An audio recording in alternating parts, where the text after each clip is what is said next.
Evolutionary Hardcore 2.0 is coming your way. This is episode 151. Today we're going to be talking about overcoming drug slash alcohol addictions with fitness by Euro Pharma. So in this one, we're going to go over some things. We're going to go over a couple evil threads that discuss addiction and how guys have been trying to turn their lives around. We're going to talk about turning a negative into a positive via your lifestyle, having no need for a different approach. We're going to talk about Europharma cycles for a healthier approach and why you should use Europharma. Let's first talk about some couple evil threads that discuss addiction on this podcast. So the first one we're talking about is a logger, calls himself Degenerate, and the thread title is Degenerates Training Diet Log Low Test, and it's basically where he talks about in the it's called low test conclusion. So you can look up, if you come on the Evolutionary website, just put in D, then generates, same word, training slash diet log dash low test conclusion. And we'll include a link in the um, in the show notes, and also you can come on the forum and ask about the thread, and you'll be able to look him up if you just look up Degenerates. And he talks about his former alcohol addiction, and he posts a picture of when he was 270 pounds, where he is now 220 pounds. And he quit alcohol for over a year.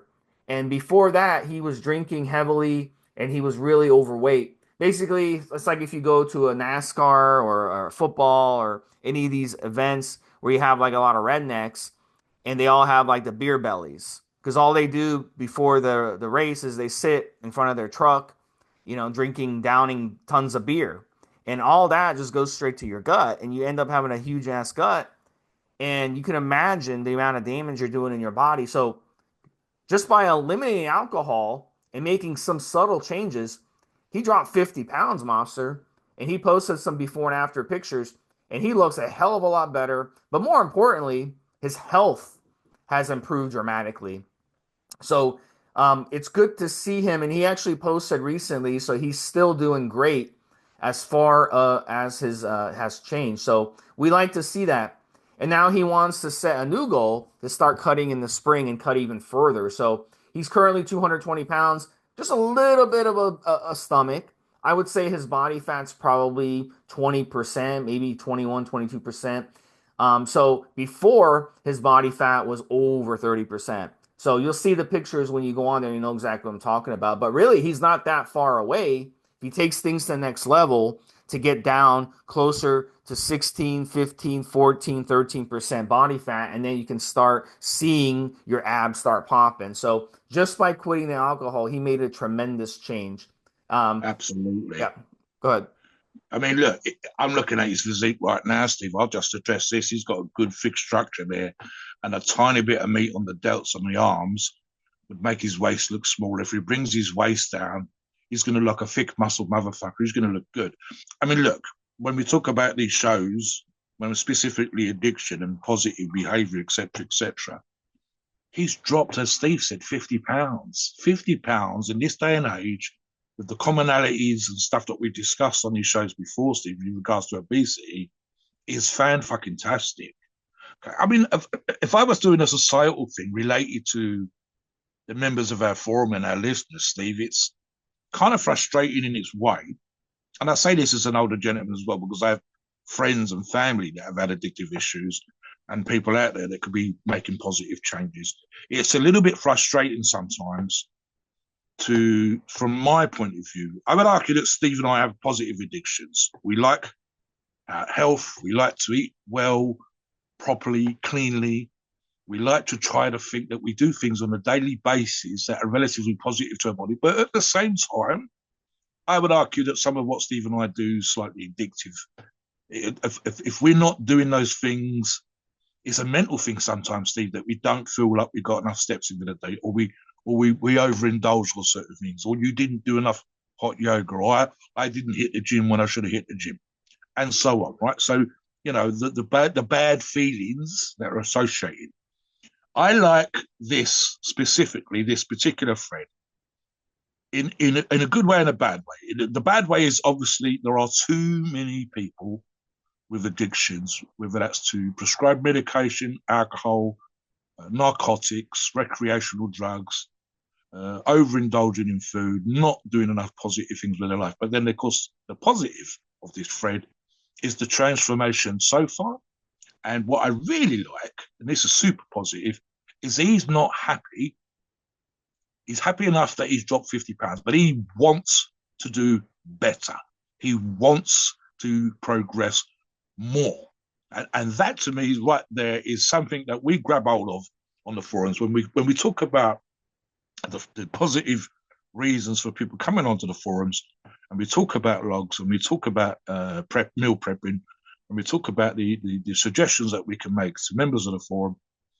The fact that this person has already transformed their life is a great message to other people, and it's a step in the right direction. Someone that's taken control, decided enough is enough, and made changes, and already done fantastically well. But is already kind of next level. I'm going to take this further. I will literally take my addiction, such as it is, and if need be, make this almost a positive addiction, positive behavior, better lifestyle approach, etc., etc. And here's the thing. Here's the truth of this kind of stuff. There are always going to be elements of the psychological, the mental, the genetic in terms of people's certain makeup. So some people are more likely to be addictive than others. But for the most part, I would argue that 9 times out of 10, it's realizing that most addictions are just negative behavior. It's relatively small.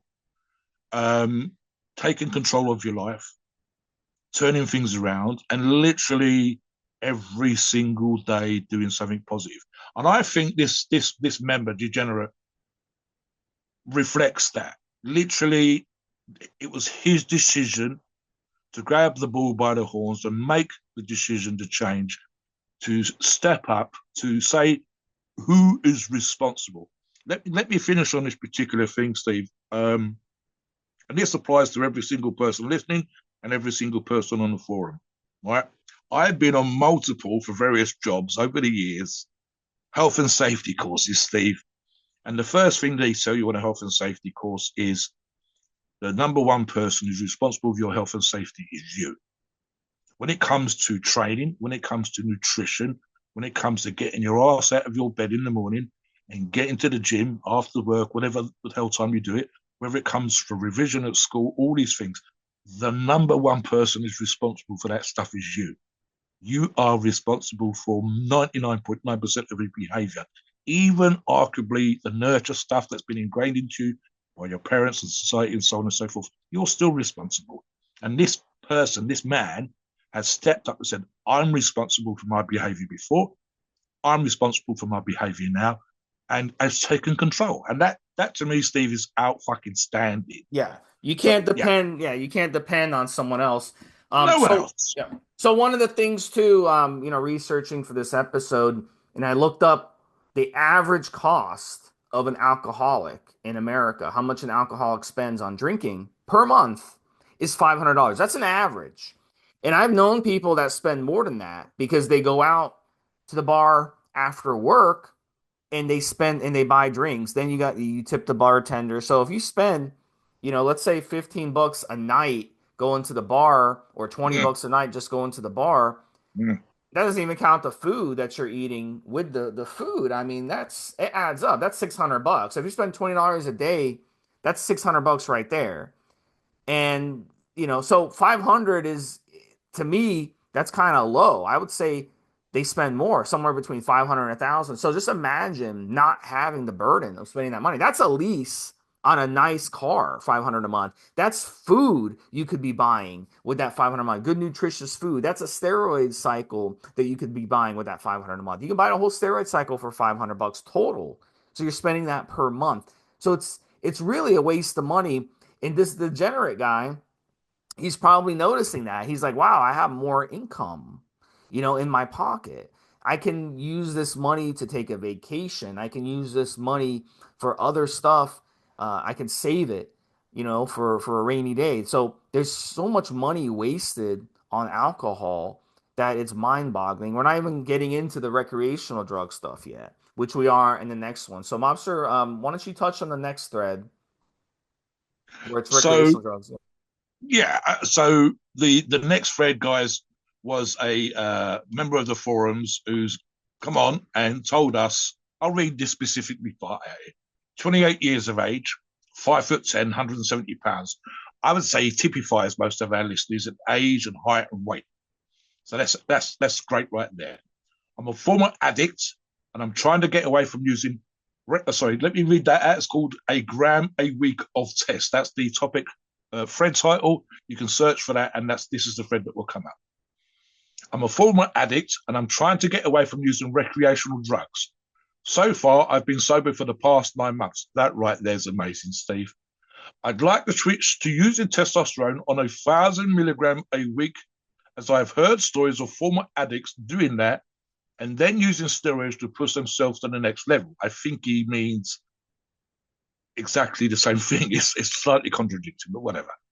What are your recommendations for on-cycle ancillaries if I plan on doing something like this for 12 weeks? Should I use aromacin or Adex with it? And what else would you stack? Now, I was actually the first person to respond to this. And my approach was I didn't understand the thought process behind almost the necessity, the recommendation. So I didn't actually answer his question. But I said, why? I think I said specifically a gram as a fix. No, it's taking the addict attitude and applying it to PEDs. And that's not how the body works, which is correct. You haven't transformed your ability to respond to testosterone.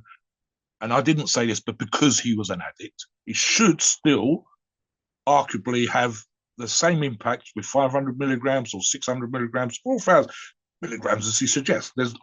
Couldn't understand the suggestion that you needed to take a gram a week of testosterone if you'd been using recreational drugs before. It doesn't work. I mean, for example, here, Steve, because he's 170 pounds at 5'10", he's not underweight. So he's not someone like a heroin user when we see incredibly skinny because they're not eating, they're not looking after themselves, or a meth user for the same reason. Half their teeth missing, they've aged incredibly badly, and they weigh 120 or 130 pounds. That's not what's happened here. And in fact, the fact that he'd been sober for 9 months suggests to me that he'd actually made some positive changes fairly obviously, and being able to stick to those positive changes for 9 months is absolutely fantastic. Now, there might be an argument, a small one, dependent upon the recreational drugs, that's what he says, that he'd use. You could even argue, Steve, prescribed drugs are sometimes an issue. And in terms of the effect on your appetite, your ability to train, your ability to retain muscle, and so on, some, and it will completely depend on the medical condition that the listeners have, prescribed medications for certain severe or harsh medical conditions can be a problem with you retaining muscle body weight. For example, people on chemotherapy, Steve, tend not to be muscular giants or super lean. It's incredibly stressful on the body. But we're talking about recreational drugs and addictions here. So I would argue that he doesn't need to take a different approach as a former addict, even of narcotics, even of marijuana or whatever else. You should take, if he's been off for 9 months, he should have made some sort of recovery into his health, assuming it was impacted. It could be alcohol, the same thing again. Listen, what happens a lot with addictions, and again, I've got addictive issues in my family tree, in my close family tree. Father, in a small way, one brother with heroin and another brother with alcohol. And the part of the problem for all three of those, even when my father's relatively small addiction in that particular way, was that their diets were incredibly poor. And their diets were incredibly poor because of their drinking or use of narcotics or whatever. So that started to impact on their health. In this person's example, that shouldn't be the case. He's been a recovering addict or sober for 9 months. So any particular issues there should be negated. Plus his body weight, his height, etc., suggests that he's reasonably fine, kind of average in terms of structure and height and body weight and so on and so forth. So does he need to do a gram a week, Steve? No, he doesn't need to take a different approach to using PEDs than anybody else. If there's any kind of issue whatsoever, and bearing in mind we're discussing negative addictions with positive addictions, or certainly positive lifestyle changes, it would be, and this is why I made my comment, you need almost to avoid that kind of gung ho, I didn't care about my body before, I'm not caring about my body now. So, for example, and I'm going to use an extreme example here, Steve. Imagine that you'd been a heroin user or a meth user and you'd massively abuse your body, but for some reason, you grabbed again the bull by the horns and you managed to turn your life around. The stresses of using those drugs on your body would be incredibly difficult, very harsh. But for some reason, 9 months, you're kind of on the road to recovery. Would you and I, or for that matter, any of the listeners go, right, motherfucker, your first cycle is going to be high dose of Tren or high dose of Halo or something else because you don't care and you're not worried. And the stuff you did before was way worse than a high dose Tren cycle. The answer is no, we would not. We wouldn't replace one crazy injection that really fucked you up with something else that might fuck you up. And it's also in terms of positive changes, whether that's food or training or using PEDs at low doses, etc., etc. We still want you to gain muscle. We still want you to look amazing. And I would hope that the reason you're training is part of it. It isn't just grabbing the bull by the horns and doing something positive. You're still trying to look good. You're still trying to feel good. You're still trying to be healthy, certainly a lot healthier than you was before. So what about this high dose approach or PEDs as advice that he'd seen? He said stories of former addicts. Steve, what do you think about that? Yeah, and I'll go back and I'll talk about the economic impact. So pot users, you're looking at $750 a month on average on pot. That's a lot of money. If you're addicted to cocaine, it's 450 a month. If you're addicted to heroin, it's 1500 per month. These are averages. Some people are going to be higher. Pain pills, 2400 a month, mobster, on pain Steve, pills. let me It's jump in, crazy. and this is from my family. I, if my mum listens to the show, she's probably going to bend my ear. But let's put this share out there because it's real share. When my brother David passed away, he was the alcoholic, one of the alcoholics, should I say? We found, or I had access to his bank accounts, and he was spending in UK pounds £370, which is very, very close to the $500 that Steve mentioned. That was a bottle of whiskey at home, Steve, not at a bar, not drinking out, in the house.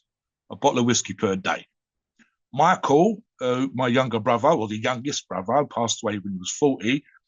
His addiction, which didn't kill him, it was the after effects, was heroin. And at one point, that was £500, so about $620, $630 at the current rate of exchange per week. So that would be £2,000 or about $2,500, $3,000 per month. Just to give you an example, my dad's, by comparison, was way, way smaller, but it was the long-term, low amounts of alcohol that would have negated his health over the time. That's just to give you the things. So in my brother David's case, he had compensation for a mistake that had been made when he'd been dismissed from a previous job. And the whole of the next year before he passed away, all of that compensation was spent on alcohol before he passed. So and that's without getting into the impact on the family, the cost of funerals, etc., etc., etc., and even medical care, Steve, for the people in question, whether that's, for example, the numbers that Steve's talking about are the personal cost to that individual. That's what they're spending on drugs or booze. It's not the cost of society. In the case of some of the recreational drugs, especially the narcotics, there will be a policing fee. There will be cost of clinics. There will be cost of the medical care. So arguably, Steve, I believe if you look up the American figures and the UK figures, I think rehab is typically the equivalent of $100,000.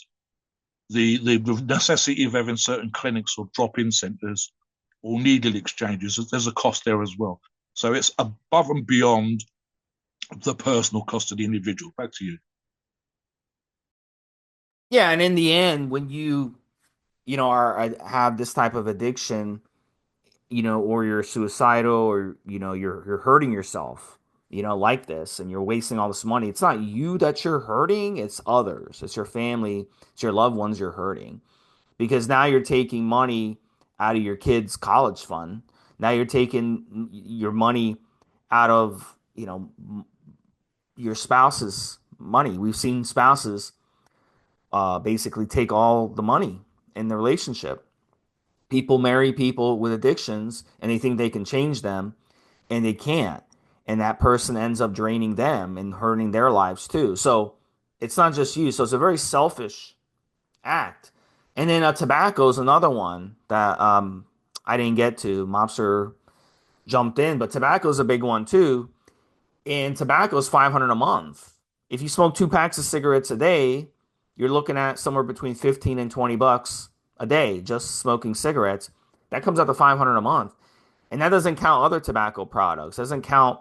I'm not talking, things like vaping, which have or nicotine products, or chewing tobacco, or any other type of tobacco products out there. Being addicted to nicotine, it's a waste of money, and you're also losing money because if you smoke in your house now, when you move out, if you're renting, your landlord is going to bill you because to get rid of that smell is going to cost thousands and thousands of dollars. And sometimes you can't even get rid of the smell. I've walked into houses before and it smelled like cigarettes. And I just walk right back out. I'm like, I'm not renting this. I'm not buying this. So now you're hurting the value of the property. So if you own that house, you're going to have a harder time selling it because nobody wants to live in a house that smells like an ashtray. It's disgusting.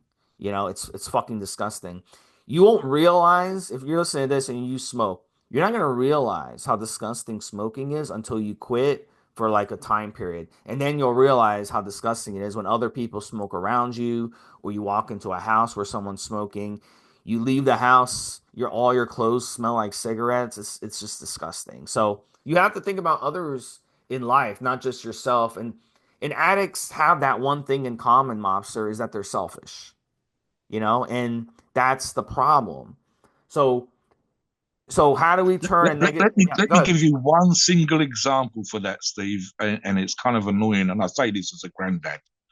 Um, any mum, especially a young mum, and of course I've been a child of a young mum, and my daughter's got the grandkids. So any young mum, if you walked up to them and doing a survey in the street, Steve, and said, "Do you love your children?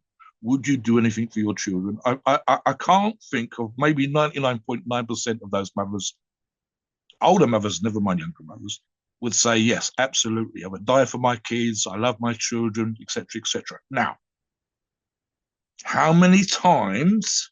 And I know Stephen Odie would have seen this for himself, and I know more than a few of the listeners would have seen this for himself. How many times have you seen young mums, babies in prams, up to the age of just about able to walk, smoking around their children because of their addiction? You've got the whole business with secondhand smoking, never mind vaping. When I did voluntary youth work, seeing kids vape outside the youth club, it's to me, I mean, it's not seen as that big of a deal, but in reality, it is.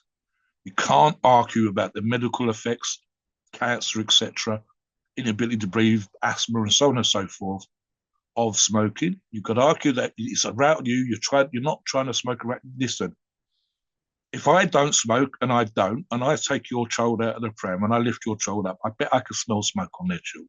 I bet I can smell smoke on the pram. A lot of parents are good. They go out into the garden, so they're not. But again, your behaviour around your children, even if you are smoking outside and not around the kids, that mummy and daddy are outside smoking. That's. I mean, it's a small thing compared to say Mhm. the Yeah, narcotics and the Kids recreational. do what their It's still parents there. do. It's still Kid, there. Yeah. absolutely. Kids do what their parents do in most situations. If you grew up watching your dad beat your mom, you're going to grow up being an abuser. If you grow up watching your dad drink and get drunk, and you're going to grow up and drink and get drunk. I mean, unless you're able to learn from that and see it as a negative thing and turn it into a positive thing and not and learn from that. But what parents do really, really makes a big difference. Like Mobster's kid, they see Mobster go to the gym every day, throw around heavy weights. So Mobster's kid's going to grow up and want to be a power lifter just like the dad, because to them that's normal behavior, you see. So the example you're setting around your kids has to start with you. So if you're My listening my to this, no, 7-year-old grandson, Steve, got some plastic children's weights for Christmas because that's what he wanted. And I have a picture on my phone of my grandson pressing his little plastic dumbbells above his head because that's what granddad does. So positive behavior, absolutely. yeah, and that turns, that's part of the next segment, turning a negative into a positive via your lifestyle. And you know, we talk about the way the brain functions. I've talked about this on other episodes we've done in addictions. You can go back and listen to them, but I've talked about this about how our brain gets wired a certain way, and we get that release, that dopamine release that feels good when you're doing these addictions. So you get a short term little release of dopamine and you crash back down. So then you need to go back to that addiction to get that dopamine release again. And then that's how you get hooked on it. But in the end, you're getting more and more and more depressed over time, and you're getting more anxiety and more stressed out. You think that, oh my God, if I take a hit of this, if I get high, it will dull my pain and I'll feel better. It's not that, that's not what's happening. What's happening is you're getting that little dopamine rush. So turning a negative into a positive through exercise is important. And part of the reason Momster and I, we don't have these addictions is because we've been doing the weight training for a long time. I talked about it on our last podcast we did that I realized this, especially growing up. And if I wasn't exercising and releasing that baby batter, I started going crazy. I had to get that release. So a lot of people don't realize that. I had so many people come to me like, Steve, what do you do if you have a bad day? What do you do when you're stressed out? How do you do it? I mean, you tell me you don't drink, you don't smoke some pot here and there, you don't snort some cocaine. Really? How can that be? They just don't understand it. And I said, no, because when you go exercise, go for a walk. You don't have to be like Mobster and I and be like gym rats. You can just go for a walk or go for a run around the lake. Go do some swimming. Go take the dog for a walk. Anything to release that stress and release that anger, and that will be out of your system. And then you Let me won't give have you an that shit. example, Steve. It's an extreme example. I have literally, without going into too much detail, sat at a table in a beer garden, so outside a pub, outside a bar, when every other person at the table with me was sniffing coke. This is how fucked up this shit is. Because we train, and this is just another positive for the healthier lifestyle. Because I lift big weights, because I'm considered to be a strong man, a strong individual, whatever you want to call it, physically, it's given me a level of confidence. Plus, I'm a lot older than the people that were at that table. It has to be said, they were mostly in their early 20s. People like, "Oh, would offered me drugs, Steve," and I'm like, "No, you're all right. I'll just have this pint of Guinness." So every other person there was actually a police officer drinking on another table. This is how fucking stupid this shit is. But the sort of peer pressure I'm the oldest son, so there might be an element of the quote unquote wolf leadership, whatever you want to call it. I lift weights and have lifted weights for a very long time, same as Steve, same as a lot of our listeners. And so, therefore, the idea that I could be somehow persuaded into using drugs that I don't want to use via peer pressure, oh, go on, have some, it won't hurt you, blah, blah, blah. No, you're right. No, don't, no, not much. You carry on, you do what you're doing. It's a social situation. I'm not going to stand there like some preacher at the lectern giving everybody a lecture. That's not my vibe. And certainly on the rare occasion when I go out drinking, and especially in that situation, no. But equally, I've told people off for doing stupid shit around me where police have been around and I think you're not going to get dragged into this bullshit. And I've literally said, you're my friend, but if you do stupid shit, I will give you a fucking slap. Because the last thing I want to do is get arrested because you've done a £50, $60, $70 deal in front of me like a moron. So I can't think of a situation, Steve, maybe a couple of times with beers when I was a younger idiot. But certainly when it comes to drugs, I've never, ever, and alcohol's a drug, of course, but never been persuaded to do stupid shit just because other people are doing stupid shit when it comes to recreational drugs. That's not my vibe. It's never been my vibe. And arguably, because we train, because we have a focus, because we are driven individuals, and our drive is focused on the healthy lifestyle and training and strength and so on and so forth, it gives me the ability to say no. And it doesn't have to be a big deal with the other person. And I'm not worried about anybody getting upset about it. I'm not worried about that kind of situation. I'm sure I've done at least 2 or 3 times for side stories, Steve, when it comes to boozing, stupid shit, and I've got drunk. And I certainly think of a couple of times when I really, really shouldn't have been doing something while I was drunk.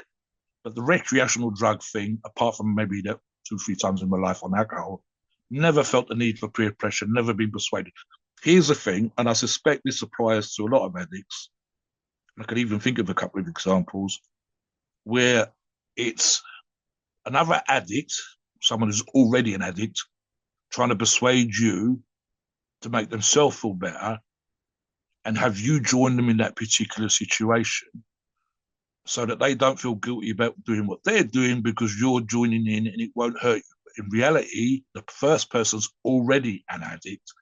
And there's a bloody good chance that the second person's about to become an addict, especially when it comes to narcotics, because that's how certain drugs are much, much harder to deal with, etc., etc.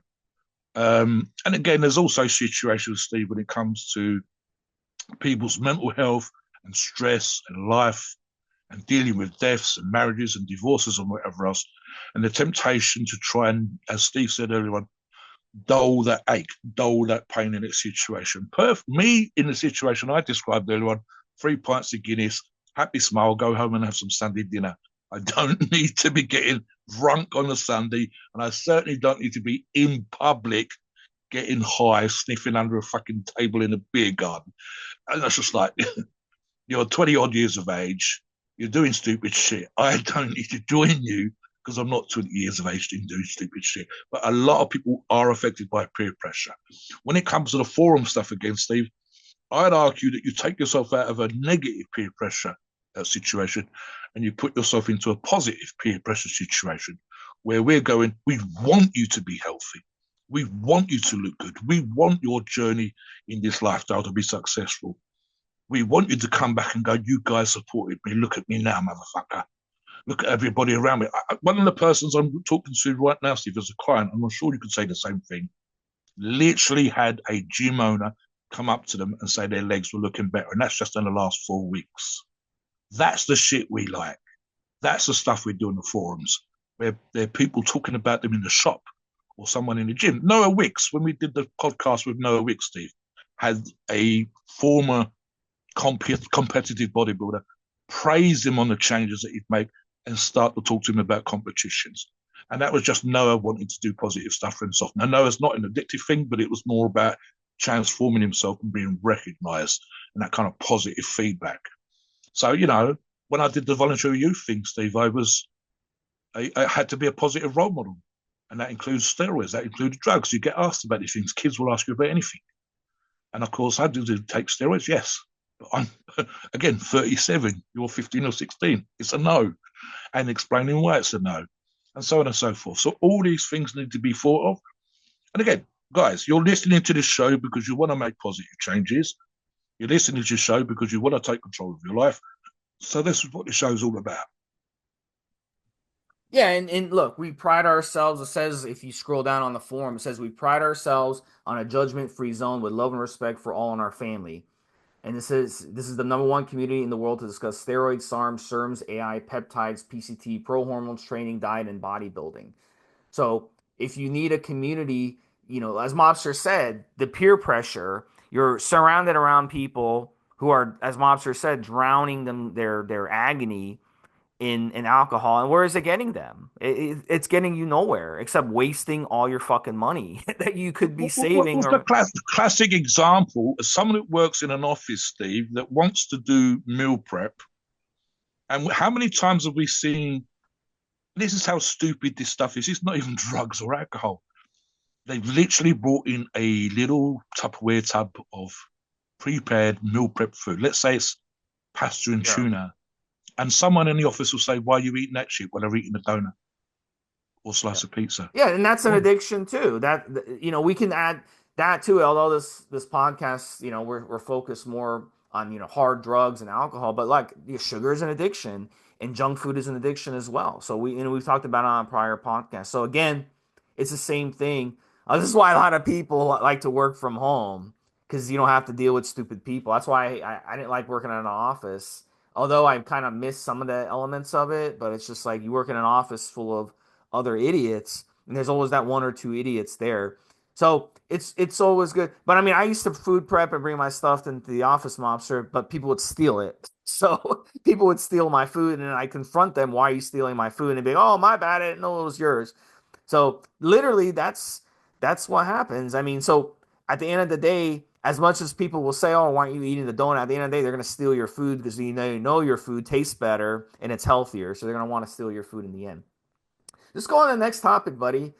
Talking about having no need for a different approach. You want to touch on that? Yeah, I'll expand on what I was talking about earlier on. Okay, so we've done shows on genetics. We talked about the physical structure of people, muscle fiber types, and so on and so forth. Now, we've not really delved too much into those things because we're not going to come across as super experts, etc. As we say in the disclaimer, Steve, this is our opinion, it's based on our experience. Okay, so the reality of for most people is we are genetically normal. And I won't say average as such, because as I like to point out to people that train, and that includes people that have had addictive issues, you are of part 10% of society argues in the UK census, Steve, 10% of society says that they train 4 more hours a week, whether that's walking, swimming, riding the bike, or going to the gym. So positive kinds of exercise. So you're already the other 90% of society does not. When it comes to arguably calling ourselves hardcore because we use PEDs and we want to look a certain particular way, we're putting ourselves into a much smaller percentage.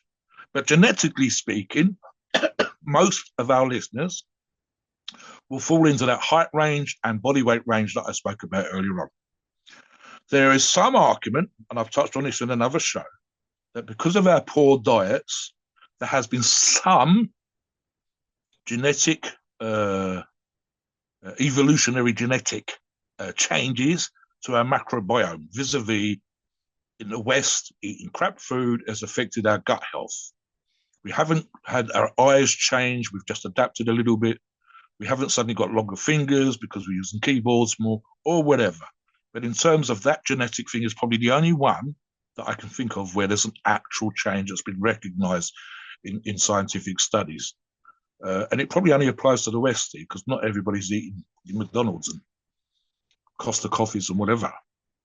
So for the most part, we are genetically the same as we was before. Generations. Arguably, the only thing, I think you and I have done shows on this, is testosterone levels dropping off because of poor health, stresses, and so on and so forth. That doesn't, your muscles are the same.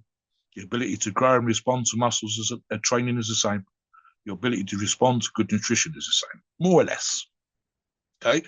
So therefore, is there an argument to be made that if someone was an addict before, they need to take a different approach when it comes to how they respond specifically to performance enhancing drugs of all kinds, whether that's growth hormone, peptides, type 2 diabetic medications, and specifically anabolic and androgenic steroids? And I would say that the answer to that is no.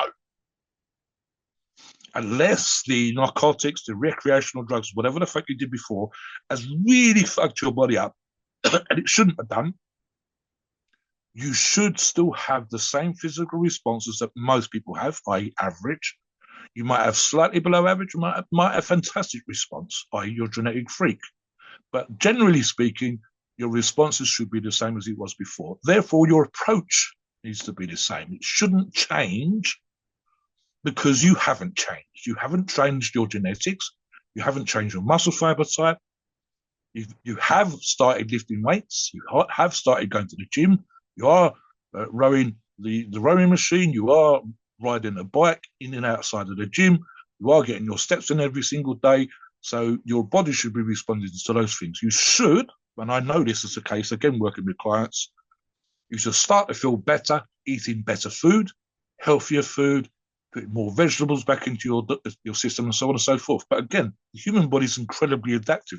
So I would expect those things to happen. So that's still normal. Do you then need to take a different approach when it comes to PEDs? I'm going to say no. Do you think differently, Steve? Do we need to argue this particular point?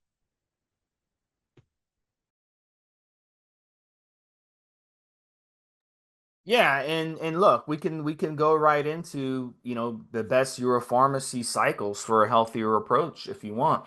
Um, and start discussing them. And as we talked about earlier in the podcast, the guy was talking about 1,000 milligrams a week of testosterone. If you're a former addict and you're trying to conquer your alcohol and your recreational drug addiction, the worst thing you want to do is run a cycle where your hormones are going to be yo-yoing and you're going to be all over the place. So it's very important to do this the right way.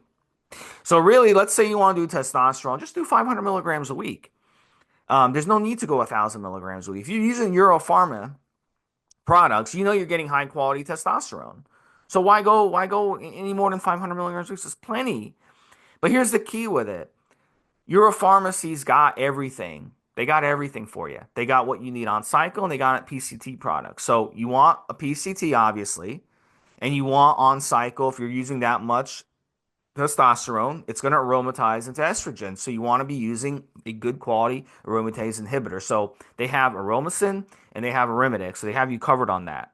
So you want to pick up either. I recommend Aromacin, always number one, but Arimidex is also a really good option. So if you're doing 500 milligrams of testosterone, you could start around 12 and a half milligrams of Aromacin, maybe 2, 3 times a week, and adjust it from there. Remember, you want to balance your estrogen. You don't want to have it too high, but you also don't want to slam it down because now you're going to have mental issues. If you slam your estrogen too low, you're going to have mental issues. If you let it go too high, you're going to have estrogenic side effects. And when you come off, the recovery is going to be harder. So you want to keep it under control. It's very, very important that so it's not just the steroids you're using, it's how you run the cycle, it's how long you run the cycle. I would not run long cycles if you're a recovering addict and you're trying to get your life turned around and you've gotten to that point and now you're ready to use anabolic steroids to start this new adventure. Don't run long cycles. Keep the cycles short, okay? 10 weeks or less. You can always go 8 weeks. You can even do 6 weeks. And we're going to talk about some shorter cycles shortly. So you want to make sure when you pick your testosterone ester, you're mindful of that. And you don't want to get something that's too long of an ester. You don't want to take Sustanon, which is mostly made up of extremely long esters. You want to take something shorter like testosterone propionate, testosterone enanthate. Go with the shorter options. And that would be much easier because when you come off, it'll be easier to recover after cycle because you've already done a lot of damage from your prior addictions. So you want to make sure that you don't cause more damage. Mobster? I can think of one, and I should say this from what I was talking about earlier on, Steve. I can think of one arguable potential impact that you might have had on your body. And we've discussed this on other shows when we talked about stress and toxins in the atmosphere and in the ground that your fruit and vegetables are grown and so on and so forth. I would argue perhaps, and again, it depends on the addiction, whether that's alcohol or narcotics again, that you might require TRT. Now, of course, Europharmacies has products you can use, testinamphate, testosterone cypionate, and specific TRT product.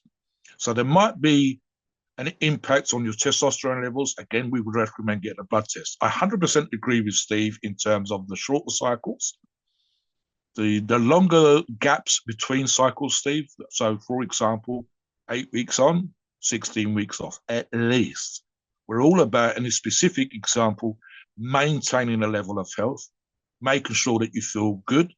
For example, making sure you do proper PCTs and using the ancillaries that Steve's already discussed so that you have the best possible recovery you can. Just as an example of, and I'll go with good and bad here, Steve, Turinabol, Anavar, low-dose testosterone, TRT.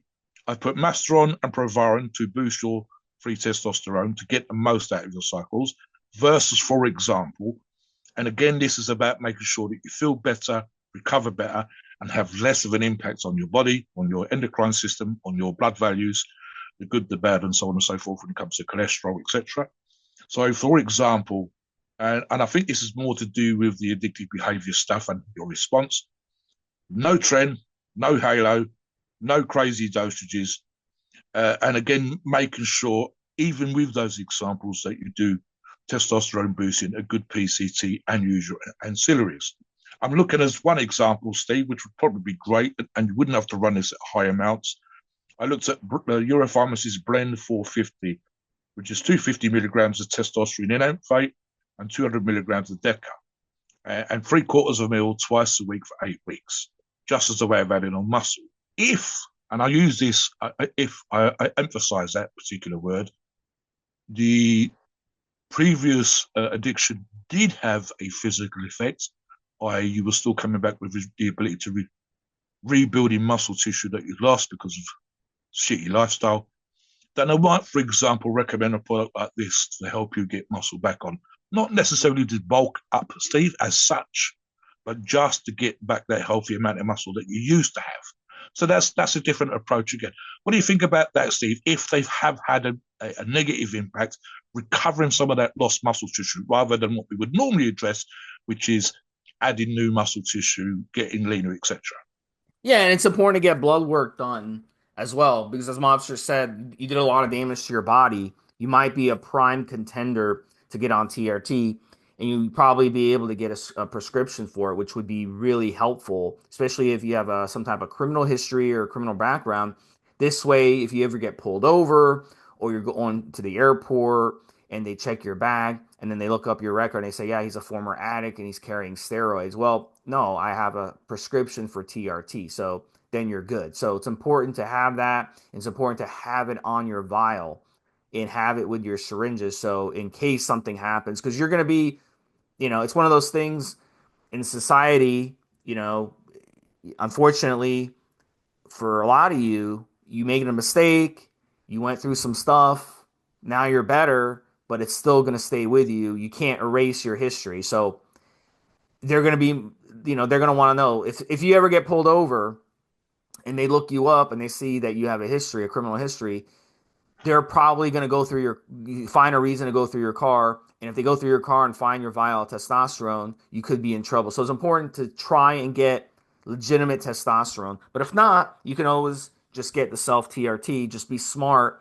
about the situation. And Euro Pharma is a great option if you want to do self TRT. So that would be something good. But it's going to be dependent on your blood work. So you can always come on the forum, post up your blood work. We can give you an analysis of what we think, and we can kind of go from there. You wanted to say something? Yeah, I'm just thinking one of the suggestions here, and this is for people that have had former addiction issues, and it all completely comes down to the relationship you have with your normal, regular MD, GP, doctor, as we call them.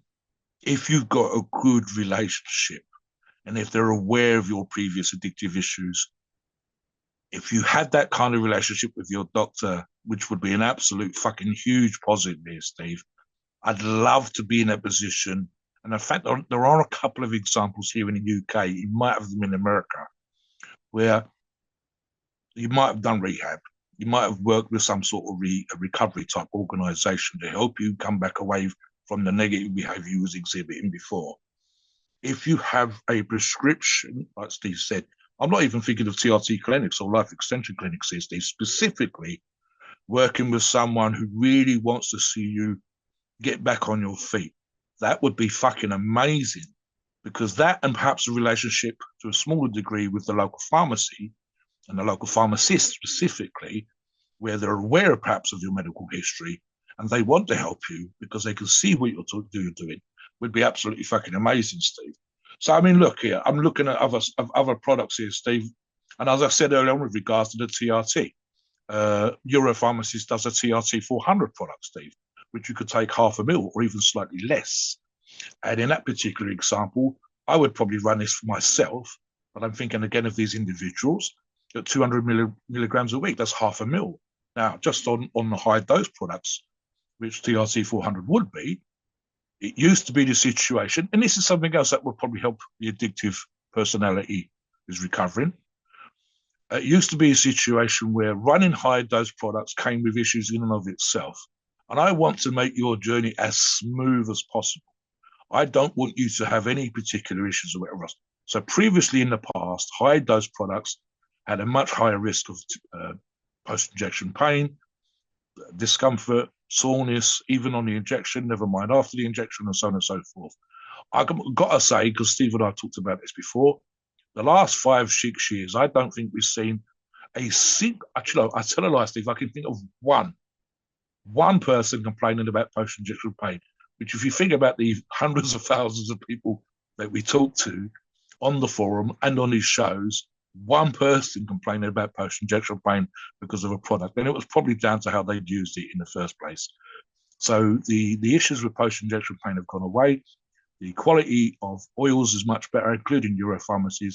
And like I said, companies like Europharmacies have specific, as in this example, Steve, a TRT product. I'm also thinking of something else I thought of earlier on when I was talking about products people could use was Primo. How would you have a person that wants to get healthy, Yeah, Steve? Yeah, Primo, talk yeah, about that. Primo is a good one because it has low side effects, gives you lean and mild gains. So Primo would be a good option in your situation, even better option than testosterone, because now with Primo you don't have to worry about estrogen going out of control and having to balance estrogen. So um, worst case with Primo, you have to worry about estrogen getting too low. A lot of people say when they use Primo, their estrogen gets too low, and that is a possibility that you could experience. So if you're going to use Primo, maybe go 400 or 500 milligrams a week max, and then you could throw in a little bit of testosterone with it, maybe 150 milligrams of testosterone, and kind of balance things out a little bit when it comes to it. You'll have good results. I like the Anavar suggestion, up to 50 milligrams a day is a good option. So Yeah, stick to the more mild steroids. I would avoid, as Mobster said, Tren, obviously you want to avoid. I would avoid yes. it entirely. And then I'd I don't want avoid anything Halo. that I don't want the user to use anything that's going to make them feel horrible and want to use something to stop themselves feeling horrible. I want them to feel good. Listen, listeners, and this I think Steve would agree with me on this. Jumping in again. Look, imagine the transformation that you're going to have versus the way that you used to see yourself, even if it wasn't that bad, but the way you perceived yourself in the mirror previously, the way that you viewed the world, the reasons why you use recreational drugs, the reasons why you abused alcohol, the reasons why you would do meth or crack, coke, whatever. Okay, and then what you start to see in the mirror now.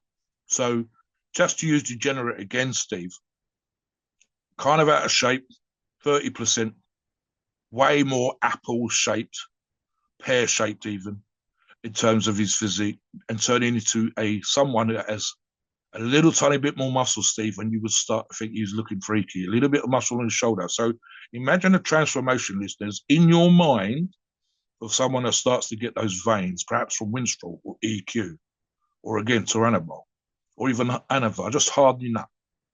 Imagine when you start to see your abs start to come through. Here's the thing as well, Steve. What do we sometimes see with people that are making these transformations? They stand differently. They stand up more. Their chin is jutting up more. Their chest is held higher. And this is just on how they see themselves in the mirror. They walk with a certain strut. When you see the truly healthy, you have a fucking glow. It's positively radiating. The energy is positively radiating. The way that they come across radiates. Women and men walk and talk and look a certain way. And think about the worst drug addicts you can think of. Scruffy, teeth missing, hair all over the place, bloodshot eyes, and the posture. I can't think of a single addict, Steve, who's got it bad that is strutting around like they fucking own the place. And even just on a TRT thing, again, using Europharmacy's products, feeling good, grabbing the world by the horns, like I said earlier on, that positive mindset, the whole alpha male, alpha female vibe. So talk about sometimes how people, when they start to use PEDs, how you feel better, look better, act better, Steve, when it comes to Europharmacy's products again. Yeah, and your pharmacies, look, they have great products. Doesn't matter. You could be a weekend warrior or you could be all the way up to a professional bodybuilder who's competing at the highest level. Euro pharmacies can cater to anybody, and they have everything. I said earlier, they have everything you need: oral steroids, injectable steroids, ancillaries on cycle, PCT products, everything that you need, all in one stop. That will be able to keep you looking good and feeling good. And as you gain momentum, and as you get into the hobby and you get into, I like to call it the game, quote unquote, the game of what we do, then it becomes an addiction to look at yourself in the mirror and see improvements. It becomes an addiction to be able excited to go to the gym. I love, my favorite thing is finding a song, okay, to jam to while I'm working out. I got the headphones Yeah. going, finding some new songs to go jam and work out to, and being happy and being positive. And Yes. that's what it's all about. And being in an environment where people are supportive and positive. This is why our forum is a great place, because this is, as we call it, we're the no judgment zone of bodybuilding forums. And that's what we try to do, where you could come on and it doesn't matter if you're like this guy degenerate, doesn't matter that you're over 20% body fat, because you know Yeah. what, a year ago you were addicted to alcohol, spending Oh, please. Yeah. $500 a month, and you Yep. were over 30% body, so you've already Yep. improved. So we like to see people get better, and we like to see people improve. So this is what we want to see on the forum. So Euro pharmacies are a great brand. You can come on the forum, learn where to get Europharma, and you can also post your touchdown pictures of the Europharma that you get, and then you can post your log, and you can really take this step by step, day by day, and improve yourself. And people around you will love you for it. They will love you for it, Yes. and you'll do the Yes. best thing you can do for yourself and your family. So, Mobster, Yes. finish I mean, up. look, Last couple guys, minutes. you come on to the forum, you want to find out about Euro pharmacies. Here's a thing. So one of the things we suggest is background research. We talk about lab tests. We talk about quality of products. We talk about how long a lab's existed, etc., etc. I'm going to take a slightly different approach today. I'm going to say you come onto the forum. You've heard me and Steve talk about Euro pharmacies and their products, our personal experience, and Euro pharmacies in and of themselves would love, as would the members of the forum, for you to use their products for fairly obvious reasons, commercial, never mind anything else. But equally, imagine that you'd had serious addictive issues in the past and you were 30+% body fat, or your body looked kind of ruined and fucked up. And you come on and you transformed. Now, the first individual is you. You've benefited. You look good. You feel good. You got more muscle. You got veins. You're strutting around like a fucking peacock, male or female.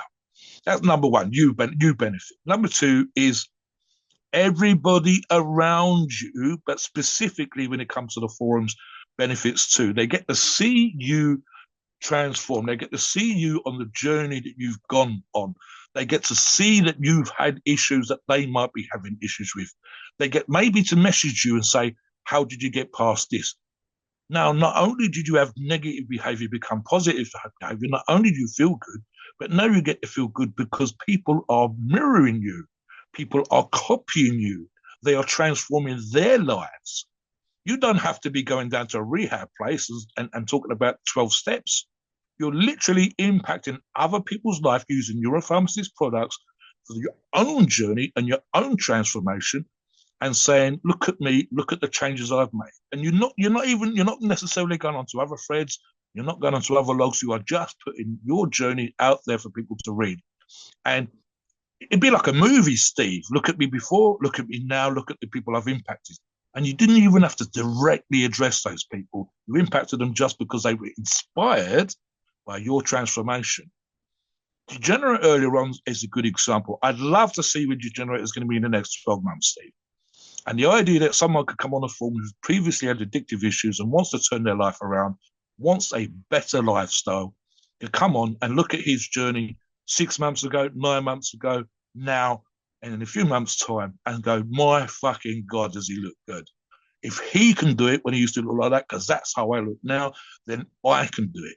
And that's the kind of thing that we love on the shows, we love on the forums.